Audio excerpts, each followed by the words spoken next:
TDP శ్రేణుల దాడిలో గాయపడ్డ వైఎస్ఆర్సీపీ కార్యకర్తను పార్టీ అధ్యక్షుడు వైఎస్ జగన్మోహన్ రెడ్డి పరామర్శించారు.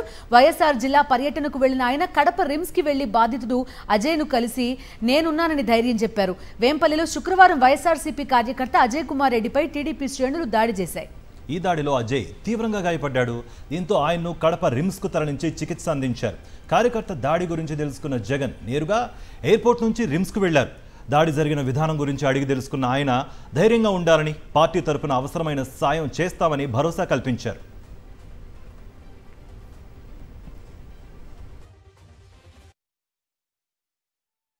ఎప్పుడు పులివెందుల్లో ఇలాంటి సాంప్రదాయం లేదు. ఎన్నికలు అయిపోయిన తర్వాత ఓటు వేయని వారిని కొట్టే కార్యక్రమం ఎప్పుడు జరగల.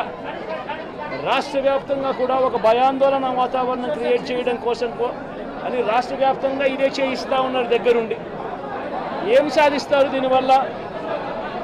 మీరు వేసే ఈ బీజం చేసే ఈ చెడు సాంప్రదాయం రేపొద్దున మళ్ళీ తెలుగుదేశం పార్టీ కార్యకర్తలకి చుట్టుకుంటుంది. చంద్రబాబు నాయుడు అనుకుంటా ఉన్నాడు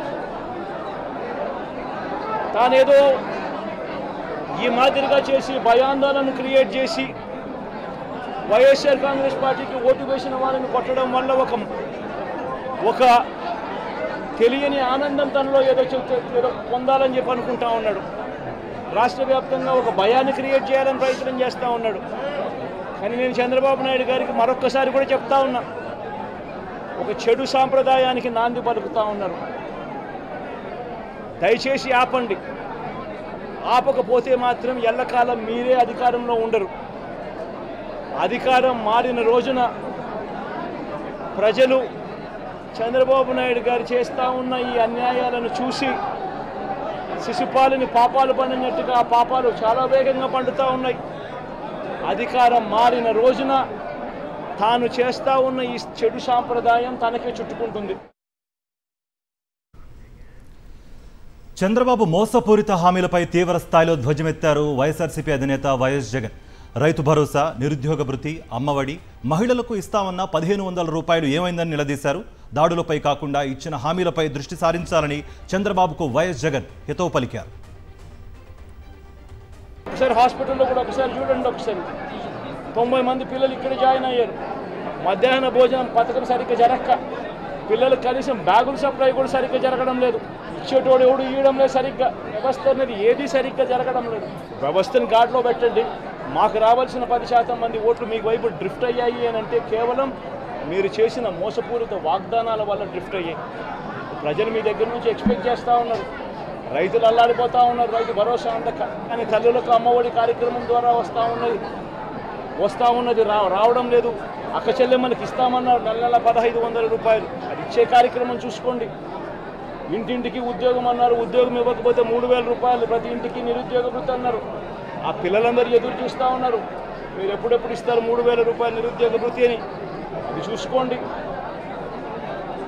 ఇటువంటి ఏవి కూడా మంచి కార్యక్రమాలు ఏవి కూడా చేయకుండా రాష్ట్ర వ్యాప్తంగా భయాందోళన మాత్రమే క్రియేట్ చేసే దుర్బుద్ధిని చేసే దుశ్చర్యను ఆపండి అని మరొక్కసారి హెచ్చరిస్తూ చెప్తా ఉన్నాం.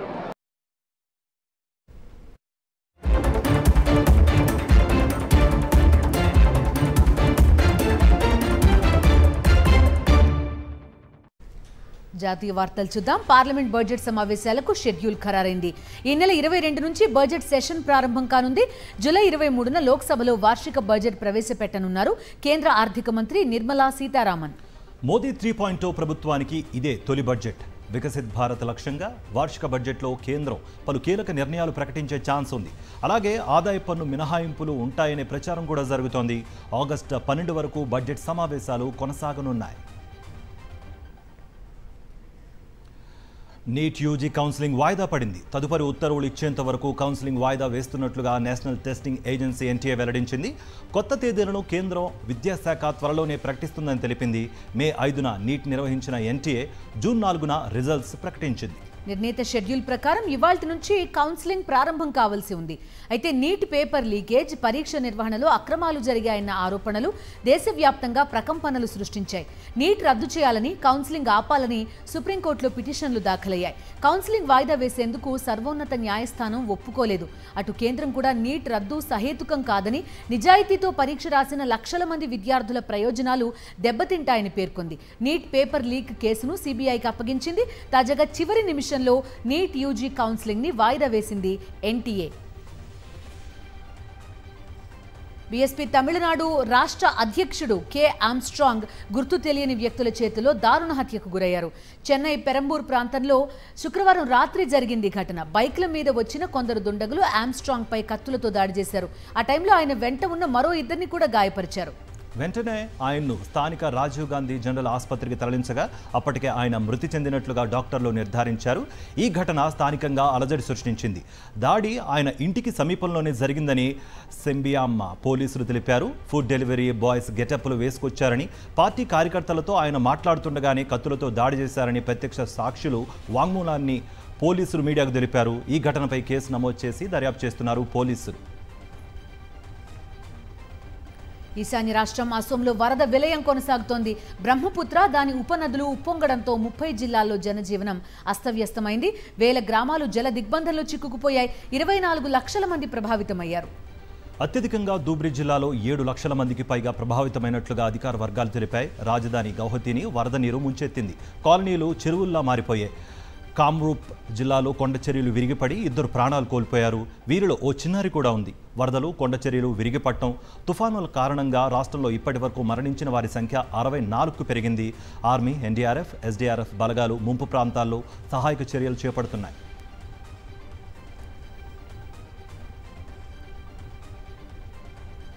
కజిరంగా నేషనల్ పార్క్లో ఇంకా వరద ఉధృతి తగ్గలేదు. నీటిలో మునిగి 92 వన్యప్రాణులు మృత్యువాత పడ్డాయి. మరో 95 జంతువులను రక్షించి చికిత్స అందిస్తున్నారు అటవీ శాఖ సిబ్బంది.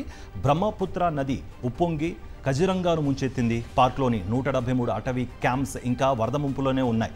షెల్టర్ హోమ్స్లోకి నీరు చేరడంతో ఏనుగులు, జింకలు రోడ్లపైకి వచ్చేస్తున్నాయి. దీంతో NH 715 పై వాహన రాకపోకలకు ఆంక్షలు విధించారు అధికారులు.